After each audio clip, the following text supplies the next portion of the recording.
Այն օրը, երբ վերադարձա գյուղ, օդը ծանր էր։ Ոչ միայն ցրտից, այլ հիշողություններից։ Տատիկիս տունը դատարկ էր, բայց լռությունը այնտեղ երբեք։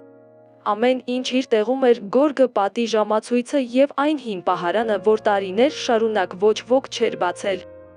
Երբ դուռը ճռռաց ու բացվեց, հին փայտի հոտը տարածվեց սենյակում։ Իմ ձեռքը կանգ առավ մի փոքր տուփի վրա։ Այն այնքան սովորական էր, որ թվում էր միշտ այնտեղ է եղել։ Բայց երբ բացեցի, ներսում միայն մեկ բան կար՝ մի նամակ։ Ծրարը դեղնած էր, եզրերը մաշված, բայց երբեք բացված չէր։ Ամեն տարօրինակն այն էր, որ դրա վրա անուն չկար։ Ոչ փուղարկողի, ոչ ստացողի։ Մի պահ մտածեցի այն փակել ու տեղը դնել։ Բայց ինչ-որ բան ներսում ստիպեց նստել հատակին ու կարդալ։ Նամակը սկսվում էր մեղմ, գրեթե վախեցած տողերով։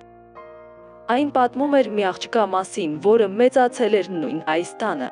Աղջիկ, որը շատ էր լռում, շատ էր հասկանում և միշտ իրեն վերջինն էր ընտրում։ Նա սիրում էր մեկին, ում մասին չէր կարելի խոսել։ Սիրում էր այնպես, որ ցավը դարձավ սովորություն։ Տողերում կային մեղադրանքներ, բայց ոչ մարդկանց հանդեպ ճակատագրի։ Կային ափսոսանքներ, բայց ոչ զայրույթ։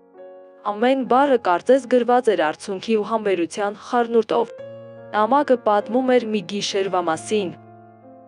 երբ աղջիկը լքել էր տունը առանց հրաժեշտի։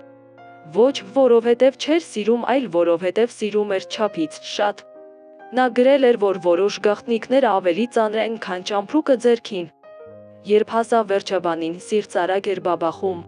Վերջում միայն մեկ նախադասություն էր. Եթե երբևէ սա կարդաս, իմացիր, ես միշտ քեզ եմ ընտրել։ Այդ պահին հասկացա, անունը երբեք պետք չէր։ Նամակը ինձ համար էր։